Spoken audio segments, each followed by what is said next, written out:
On today's show, we're recapping last night's Yankees-Red Sox game. We'll talk about Garrett Cole's performance and his reaction to his performance, plus a preview of the rest of the weekend, and I have some thoughts about a Twitter thread I saw earlier that has to do with the Yankees and the Astros. All next on Locked On Yankees.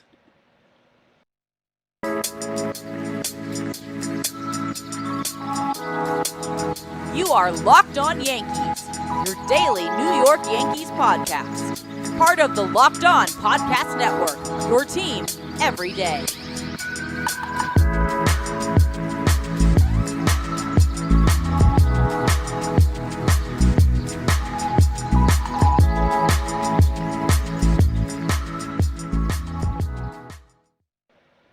Hello, Yankee fans. Happy Friday. Welcome to Locked On Yankees, which is part of the Locked On Podcast Network, your team every day. I'm your host, Stacey Gotsoulias. I'm a lapsed baseball writer turned podcast host. I'd like to thank you for making Locked On Yankees your first listen every day. We're free and available on all platforms, including Apple, Odyssey, Spotify, and Stitcher. You can watch and subscribe to us on YouTube. Also hit the like button and the bell so you're notified as soon as our videos go live. Feel free to comment. I've been answering some of your comments. And when you get into your car, you can tell your smart device to play podcast Locked On Yankees. And Yankee fans, you're going to love this. Today's episode is brought to you by the Sports Card Investor app. Welcome to the world of trading cards reimagined. Stay tuned later in the show for more information on this awesome new tool for collectors. You're going to want to check out the Sports Card Investor app. So last night was interesting. I mean, you know, if Rafael Devers didn't exist, Garrett Cole would have had a great start. And I will say this, we're going to talk about it more in segment 2, but the pitches that Devers hit weren't bad. They really weren't. You know, Cole was doing a good enough job to try and avoid giving him things to hit, and Devers can just hit them. What are you going to do? But the good news is the Yankees still won the game, even though the Red Sox made it sweaty, because that's what they always do. And, you know, it's a typical Yankees-Red Sox game in Fenway, because no lead really is ever safe in that Fakakta Park. So, I know everyone loves it. It's history. It's one of the oldest parks. It's so great. That was so not professional of me. That's the Yankee fan in me coming out. I don't care about Fenway Park. I went once. It was a really hot day. I sat in a suite. My friend was walking around. I wasn't. I couldn't care less. Could not care less. That's the correct phrase. And I tell you this all the time. I don't, whatever, with Fenway. Who cares? Anyway, let's talk about the game. Because, oh, wait. Before we do. Last night's starter for the Red Sox, he tends to open his mouth and say things that he probably shouldn't say. Because he did it against the Cubs last week when the Red Sox, I believe, lost a series to the Cubs, yes, in Wrigley. And he basically was like, yeah, whatever, with Wrigley. How I am about Fenway, basically. But you don't say that when you're a baseball player. You don't downplay a historical... Like, it's one thing for me as a Yankee fan to be meh about Fenway, because I'm a Yankee fan. Of course I'm not going to like Fenway. Like, really? No, of course not. And this kid had something, you know, to say about Fenway. And then the same kid who gave up how many runs last night to the Yankees in his start? Yeah, all 6. Basically was like, yeah, they're just a big league lineup without Judge and Rizzo. They're just a regular run-of-the-mill major league lineup that you gave up 6 runs to, sir. Oh, I love baseball. And speaking of loving baseball, okay. On a night where DJ LeMahieu led off and went 0 for 4, the Yankees still scored 6 runs because Josh Donaldson and Aaron Hicks, thank you, basically provided most of the scoring. Donaldson with his grand slam, and then Hicks with his solo shot. And the Yankees went back-to-back again. I believe that's the 13th time the Yankees have gone back-to-back this season. That's pretty impressive. Along with, you know, winning 60 games in the AL East. We're going to talk about that in segment 3. That's going to be a fun one. Yeah. I have a lot of thoughts about what I spoke about in the cold open. We're going to talk about that. So the Yankees, let's see, they only had 7 hits. So they scored the 6 runs on 7 hits. Really, they scored 5 of them on 2 hits. And the pitching, other than Cole, shut down. Wandy Peralta, an inning and a third, didn't give up a hit or a run. Michael King, same thing, 2/3 of an inning. And then Clay Holmes came in and shut the door. His ERA is a 0.47. Wandy Peralta is sitting at a 1.99. Michael King is at 2.23. And that was his 13th hold of the season. Peralta's 8th and Holmes' 16th save. Aaron Boone, thank you for not even thinking about putting Aroldis Chapman in that game. He's thinking. He knows. I think he knows not to do that. As for the Red Sox, all their scoring was Rafael Devers. They only had 5 hits. He had 2 of them. Trevor Story had a hit. Franchy Cordero had a hit. And Plawecki had a hit. Now, the funniest thing to me about the Red Sox, Rob Refsnyder, who did nothing when he was with the Yankees, is batting around 300 with the Red Sox. How? How is this happening? Also, the top of the Red Sox order, Duran, Devers, Martinez, and Bogarts.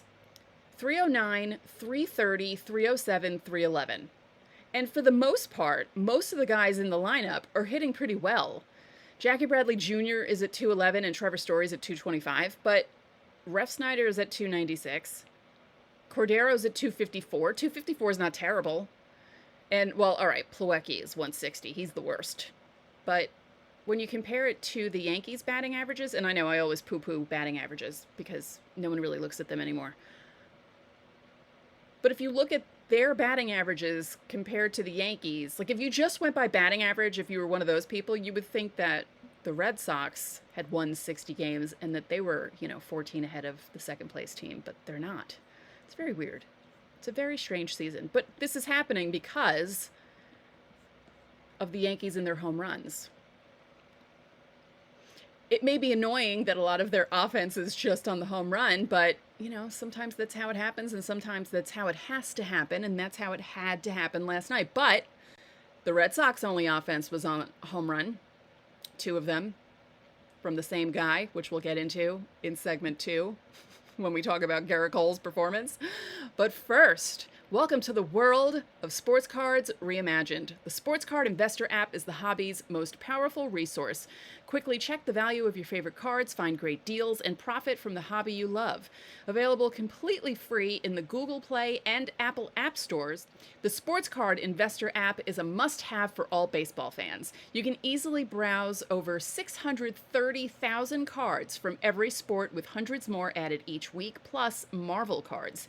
You can check the latest values of your favorite cards with 7-day or 30-day charts. You can also find the best prices and buy directly through the app with our eBay deals feature. With the free Sports Card Investor app, you can pull out those old cards from your favorite childhood players and see how much they're worth today. I know my boy Don Mattingly is worth a lot. I told you about that a couple weeks ago, but it was up over $3,700 for his 1984 Don Russ base card, so that's amazing.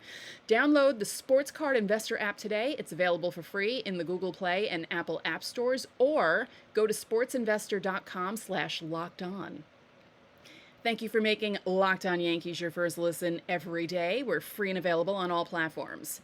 So let's talk about Gerrit Cole and Rafael Devers, because that was the big story last night. Because again, if it wasn't for Devers, Cole would have had a great outing. I mean, he really would. Let's see.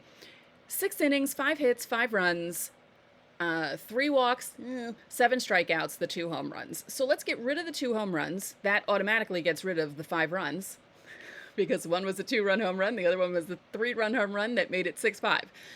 So if you look at that, 5 hits, no runs, 3 walks, 7 strikeouts, that's a pretty good outing for Gerrit Cole. But that's not how it worked. So Gerrit Cole's first at-bat against Devers, let's see, which was at-bat number 27 of the game. He threw him a changeup in the dirt. He threw a knuckle curve for a called strike. although that wasn't really a strike, but the home plate ump was having issues last night. And then he threw a slider that wasn't even in the zone. It was just below the zone, but more on the inside part of the zone, and Devers just got it. It wasn't a bad pitch. He wasn't giving him anything to pitch. None of those pitches were in the zone.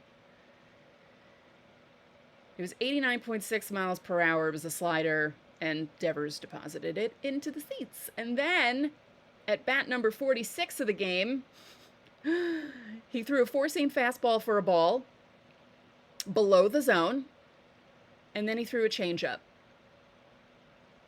below the zone, almost in this, actually, that pitch is in the same spot as the other pitch that was hit for a home run. It was just a different kind of pitch, because the first home run was a slider, the second one was a changeup at 91.4 miles an hour.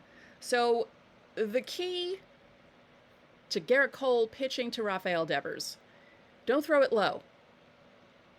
I don't know. Or maybe don't pitch to him. I joked about that last night. I said, maybe he shouldn't pitch to him at all. Doesn't matter who's on base. Even if the bases are loaded, don't pitch to him. Who cares? Give up one run instead of, 3 or 4. He's one of those guys that has Garrett Cole's number. It happens. It happens. Garrett Cole looked fine against everyone else, but oof, yeah. But yeah, those two pitches are really almost in the same exact spot. Not in the zone. So he wasn't really giving him anything to hit. When you think of pitches to hit, you think of pitches in the zone, usually, unless you're Vlad Guerrero Sr. and swinging at balls that bounce. So yeah, I'm not going to fault Garrett Cole for that. And it was funny in his post-game interview, he basically said to the reporters, you guys have any suggestions? My suggestion, as I just said, don't pitch to Devers, ever. Just stop. Stop pitching to him. That's all you need to do. As for the other, I almost said another. As for the other numbers in this game, because I love looking at this stuff, Devers had the top exit velocity. The first home run, I believe, was 110.6 off the bat. Now, Garrett Cole had the top pitch velocity, all 5 of them. 101, 100.9, 100.8, 99.8 twice. Garrett Cole had 17 swings and misses last night. Devers, one of his home runs went 434, the other one went 425. Donaldson's went 429. Hicks 385, and he also hit a ball 377. So, yeah, 6-5. Yankees win their 60th game. Red Sox are 45-38. The Red Sox are still not doing well against the AL East. It's kind of amazing how bad they're doing against the AL East, and that includes the Orioles. Yeah, like they're really bad against the Blue Jays. Obviously, the Yankees, they've only played them 4 times, and we have a lot more season to go. We have a lot of backloaded scheduling between the Yankees and the Red Sox, so it'll be interesting to see how the Yankees do against them. So far, the Yankees are doing well against the AL East. They're 8-4 against Toronto, 9-4 against Baltimore, 7-3 against the Rays, and 3-1 against the Red Sox. So hopefully that keeps up. Now, as for Garrett Cole's breakdown in pitches, 51 four-seam fastballs, 27 sliders, 12 changeups, 3 knuckle curves, 1 cutter. As I said, his max was 101 miles per hour. And actually, his fastball average last night was over a half mile per hour more than it normally is. Actually, the velocity was up on the fastball, the slider, and the changeup. The knuckle curve, there was no change, although he only threw 3 of them, but he was right at his average. And the 1 cutter he threw was 1 mile per hour below his average. He averages 92.1 on the cutter. It was 91.1. So his four-seam produced 5 balls in play, the slider 4, the changeup 4, the knuckle curve none, the cutter 1. And as I said, he had a bunch of swings and misses. The four-seam, 19 swings, 8 whiffs. The slider, 12 swings, 7 whiffs. Changeup, 8 swings, 2 whiffs. So it wasn't a bad game for him again. Rafael Devers, what are you going to do about Rafael Devers other than never pitch to him again? And as for the rest of the Red Sox pitchers, they held the Yankees to no runs after Winkowski left after 5 innings. So he pitched 5, gave up the 6 runs on 6 hits, 5 walks, 2 strikeouts, the 2 home runs. There was also that really weird Trevino infield double that was then changed to an error. That was then changed to an error. I can't say that word. Does anyone else have a word that they just can't pronounce? That's my word. Then they changed it back to an infield double. So I don't know what the official scorer was doing there, but yeah, it's just crazy.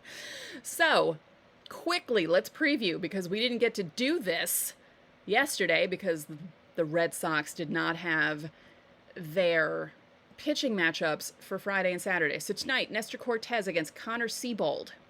Seabold is 0-1 with an 8.31 ERA. And that is only in 2 games, 8.2 innings pitched. He has 11 strikeouts in those 8.2 innings pitched. Let's see. He was born in January of 96.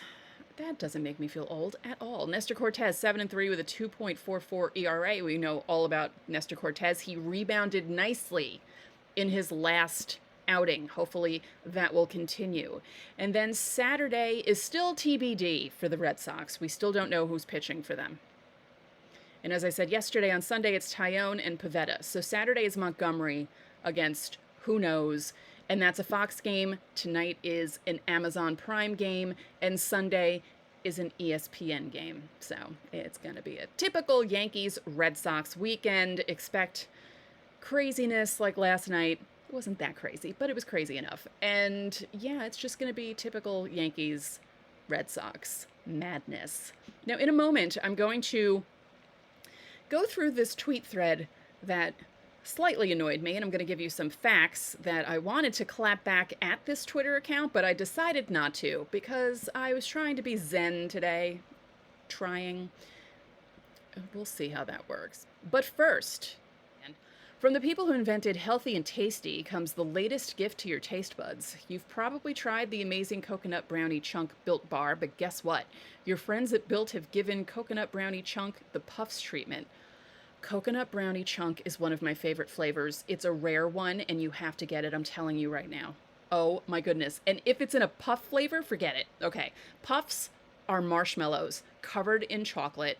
And if it has the coconut brownie flavor, yeah, okay. They're good for you. Low calorie, low sugar, high protein, all delicious. They're only here for a limited time. Go to Built.com right now.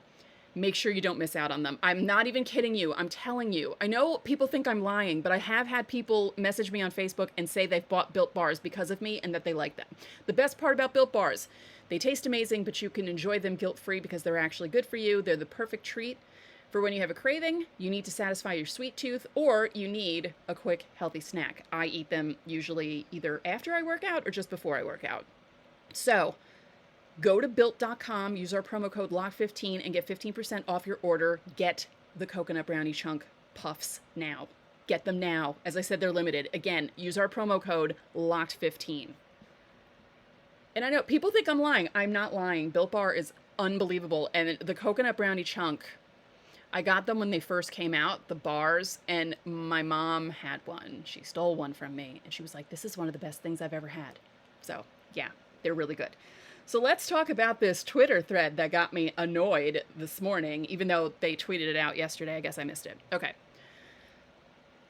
It's from Cron, and their Twitter bio says, Houston's home for local news, culture, and conversation. Cron is independently run from the Houston Chronicle. Okay. So it says, New York's managing general partner, Hal Steinbrenner, admitted his team needs to be concerned about Houston. I mean, okay. The next tweet says, there's pretty much nothing to like about the New York Yankees, but they do seem to be good at baseball these days. Then the next tweet says, the Short Porch Bombers boast the league's best record and best run differential and are led by AL MVP favorite Aaron Judge and his 30 home runs. Still, there's one thing that keeps Yankees managing general partner Hal Steinbrenner up each night. Nothing keeps Hal Steinbrenner up at night. He's sleeping in piles of money. No. This is the quote from the New York Post. We all need to be concerned about Houston. They're a very good team. The games we've played so far have been close for the most part. It's going to be a challenge, but it's going to be a challenge for them too. Make no mistake. It's true. Now, I said this many times. I said it last week. I'm going to say it again. The Yankees need to be concerned about in division right now. They're doing very well in division. And speaking of divisions, Houston is playing in the AL West, where the bottom three are worse than Baltimore. That's right. The Angels, the Rangers, and the A's are all worse than Baltimore by a few games. Yeah, so what does that mean? That means the AL East is a tougher division than the AL West. So all this talk about the Yankees having such an easy schedule in May, that's why they're winning all their games. Why doesn't anyone say this about Houston and their easy peasy division with 3 really bad teams at the bottom that they're beating up on? Yeah. Don't worry about Houston. I say it all the time. Don't worry about it yet. Another team can eliminate them in the playoffs. It could happen. As long as the Yankees keep winning in division, winning all their series, it doesn't matter what they do against Houston. They have 2 more games against the Astros right after the All-Star break. Then after that, we don't have to worry about them. And we don't even really have to worry about them now. Keep beating the Rays, keep beating the Jays, keep beating the Orioles, keep beating the Red Sox. That's it. That's all you need to worry about. And yes, I know people are worried about how the top team in the playoffs is going to have a bye, I believe is what the system is now. I have to look at that again, but I know they're fighting for that. Right now, they're 5 games up on Houston in that race. But if the Yankees just keep doing what they've been doing, they'll be okay. And they don't have to worry about Houston. I'm sick of this narrative that Houston beats up on the Yankees. They don't beat up on them. I said this last week. It's not a Twins-Yankees situation where the Yankees have been beating up on the Twins for 22 years. And not beating up in a sense where they're beating them up like, winning 10-0 every game. Just that the season series is always really heavily favored toward the Yankees. And all of their playoff matchups since 2003 have been in the Yankees' favor. So it's not the same. And Houston doesn't beat up on the Yankees in the playoffs either. They barely beat them in 2017 when they cheated to get to the playoffs. And if the situation were reversed and the Yankees had 4 home games, Yankees would have won that series. Houston couldn't do anything in Yankee Stadium. 2019, they won in 6 games. It's not like they're sweeping the Yankees out of the playoffs and beating up on them. They had to win on a walk-off against Aroldis Chapman. Big deal. I could hit a walk-off off Aroldis Chapman these days. And in 2019. He's been falling down a hill ever since. So yeah, there's me being slightly obnoxious as a Yankee fan, but I'm speaking in facts right now. The AL East is miles better than the AL West. Those are facts. So the Yankees are doing what they're doing, beating good teams. Baltimore's only 40-44. They're the best last place team in baseball. Every other last place team is worse than them. And as I said, the 3 bottom teams in the AL West are worse than the Orioles. So I don't want to hear people talking about the Yankees' easy schedule.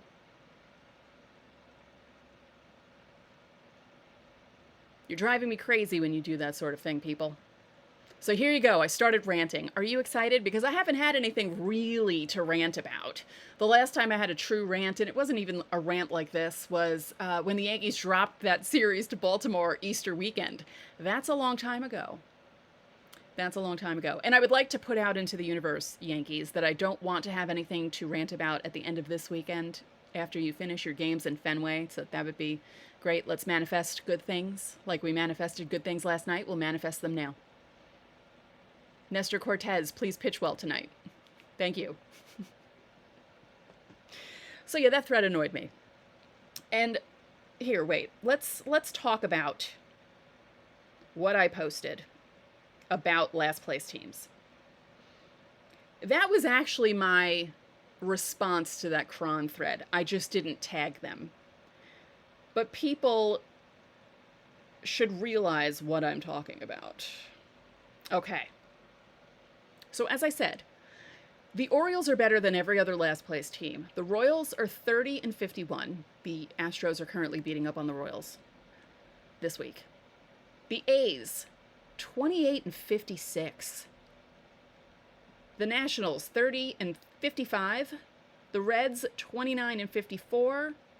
And the Rockies are the only ones that are slightly close to the O's. They're 36-47, which is still worse than 40-44. So my tweet in response to the Cron's thread, in which I did not tag them, but if people saw that thread and then saw my tweet, they would kind of have an idea of why I said what I said. I said, fun fact of the day, the Orioles are in last place in the AL East, and they have a better record than the bottom three in the AL West, Rangers, Angels, and A's. So the Yankees have the best record in baseball and are leading the best division in baseball. Where's the lie? There's no lie. There's no lie. So, hope you enjoyed that slight rant. Slight. Tonight we find out who makes the All-Star team, if Stanton and Trevino make it. It's fine if they don't. It'd be good for them to get rest. Be good for a lot of the guys to get rest during the All-Star break. But that'll come out at 7, I believe. We'll find out. Right? Yeah, it's going to be revealed on ESPN. It's a whole to-do. I would like for Stanton to make it with his 21 home runs. I would also like Stanton to do what he normally does in Fenway. And, just hit balls out of Fenway. That'd be great. If he could have a repeat of the last series before, or the last series of the season up in Fenway last season, that would be great. That'd be fun for all of us to watch. So coming up next week, Monday will be a crossover with me and Lindsay Crosby of MLB Prospects, Locked On MLB Prospects. I'm also thinking about doing a second episode recapping this series because Monday is an off day. So what I might do is put something up Sunday night and then put something up Monday afternoon, and they'd both technically be for Monday. And then Tuesday, I'll preview the Yankees' next series. So we have a schedule, people. It's going to be great. So yeah, I hope you look forward to seeing me talk to Lindsay Crosby about our prospects who are doing really well this season. So look out for that on Monday. So that's it for this episode of Locked On Yankees, which is part of the Locked On Podcast Network, your team every day. I'd like to remind you that you can listen to the show in Apple Podcasts, Google Podcasts, Odyssey, Spotify, Stitcher, or anywhere else you get your podcasts. You can watch and subscribe to us on YouTube. Again, like and comment. Also hit the bell notification so you know when our videos go live.